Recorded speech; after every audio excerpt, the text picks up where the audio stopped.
Live TV Radio. Live TV Radio. Live TV Radio. Oras po natin sa buong Pilipinas, 8:45 ng umaga. Nababahalang samahan ng mga dialysis center sa bansa dahil sa pagtaas ng dialysis benefits ng PhilHealth o Philippine Health Insurance Corporation. Alinsunod po sa PhilHealth Circular Number 2023-0014 mula sa dating 2,600 pesos kada session, itinaas na ito sa 4,000 piso. Ayon po kay Dialysis Coalition of the Philippines Incorporated President Dr. Michael Manalaysay, bagamat malaking tulong sa mga pasyente ang dagdag benepisyo, malaki epekto nito sa kanila.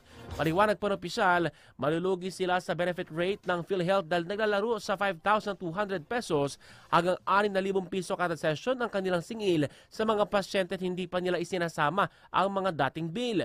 Binigyan din pa ng grupo na nangako na ang PhilHealth na ayusin ang problema sa Agosto pero posibleng magsaran sila sa loob ng 2 linggo dahil sa pagkalugi. Newsline.